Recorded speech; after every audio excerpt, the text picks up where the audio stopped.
Hello, ഇന്ന് ഞാൻ ഉണ്ടാക്കിയൊരു salad നിങ്ങളെയും കൂടെ കാണിക്കാം. ആവശ്യക്കാരുണ്ടെങ്കിൽ ഒന്ന് ട്രൈ ചെയ്ത് നോക്കുക. എല്ലാവർക്കും സലാഡൊന്നും അത്ര ഇഷ്ടപ്പെടില്ല, പക്ഷേ നമ്മുടെ ജീവിതത്തിൻ്റെ ഭാഗമാക്കി തീർക്കേണ്ട ഇപ്പോഴത്തെ ലൈഫ് സ്റ്റൈലിൽ നമുക്ക് അത്യാവശ്യമായിട്ട് ഒരു നേരമെങ്കിലും നമ്മൾ സലാഡ് കഴിക്കേണ്ടതുണ്ട്. അപ്പോൾ ഞാനിവിടെ കുറച്ച് കുക്കുംബർ സ്ലൈസ് ചെയ്തെടുത്തിട്ടുണ്ട്, പിന്നെ കുറച്ച് ആപ്പിൾസ് ഇതുപോലെ സ്ലൈസ് ചെയ്തെടുത്തിട്ടുണ്ട്. ചെറുതായിട്ട് പൊടിയായിട്ട് അരിഞ്ഞ് സ്ലൈസ് ചെയ്തെടുക്കുക. പിന്നെ അതേ മൈക്രോ ഗ്രീൻസ് ആണ് ഞാൻ എടുത്തിട്ടുള്ളത്.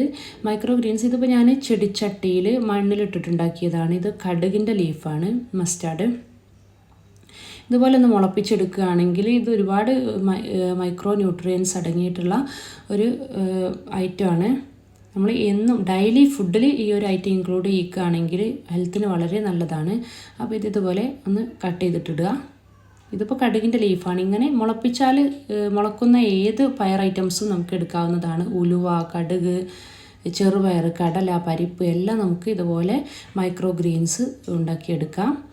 പിന്നെ ഇത് മണ്ണിലിട്ടില്ലെങ്കിലും ടിഷ്യൂ പേപ്പർ വെച്ചിട്ട് ഇന്നിപ്പോൾ ഒരുപാട് മെത്തേഡ് നമുക്ക് യൂട്യൂബിലൊക്കെ കാണാൻ പറ്റും. അപ്പോൾ അതുപോലെ ഉണ്ടാക്കിയിട്ട് ഡെയിലി ഇത് നമ്മുടെ ഫുഡിൻ്റെ കൂടെ ആഡ് ചെയ്യാൻ എല്ലാവരും ഒന്ന് ശ്രമിക്കുക. ഇത് ഹെൽത്തിന് വളരെ നല്ലതാണ്. അപ്പോൾ ഇത് ഞാനൊരല്പം മൈക്രോ ഗ്രീൻസും കൂടെ ഇതിൻ്റെ കൂടെ ചേർത്തിട്ടുണ്ട്.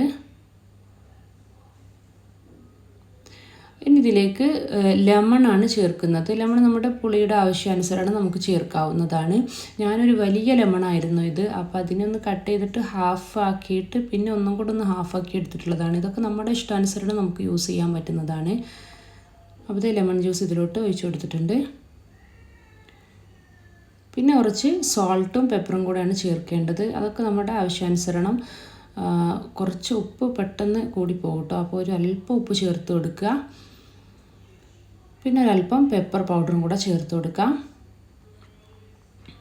ഇനി ടേസ്റ്റ് ഇഷ്ടപ്പെടുവാണെങ്കിൽ മാത്രം അല്പം ഒലിവ് ഓയിൽ കൂടെ ചേർത്ത് കൊടുക്കാം. ഞാനൊരു ടീസ്പൂൺ ഒലിവ് ഓയിൽ ഇതിൻ്റെ മുകളിലൊന്ന് തൂവി കൊടുക്കുന്നുണ്ട്. ഇത് തികച്ചും ഓപ്ഷണലാണ്. എല്ലാവർക്കും ഇതിൻ്റെ ടേസ്റ്റ് ഇഷ്ടപ്പെടണമെന്നില്ല, പിന്നെ അവൈലബിലിറ്റി നോക്കണമല്ലോ. അപ്പോൾ തികച്ചും ഓപ്ഷണലാണ്, ഉണ്ടെങ്കിൽ മാത്രം എടുത്താൽ മതി. എന്നിട്ട് ഇതുപോലെ നന്നായിട്ടൊന്ന് മിക്സ് ചെയ്തെടുക്കുക. ഒന്ന് ഞെരടി എടുക്കുന്ന പോലെ ആയിരിക്കണം ഇതിൻ്റെ മിക്സിങ്. ആ ഒരു ഉപ്പും പുളിയും ആപ്പിളിൻ്റെ മധുരമൊക്കെ എല്ലായിടത്തും എത്തുന്ന രീതിയിൽ നന്നായിട്ടൊന്ന് മിക്സ് ചെയ്തെടുക്കുക. അപ്പോൾ താല്പര്യമുള്ളവരൊന്ന് ട്രൈ ചെയ്ത് നോക്കിയിട്ട് ഫീഡ്ബാക്ക് അറിയിക്കുക. ബൈ. Thanks for watching.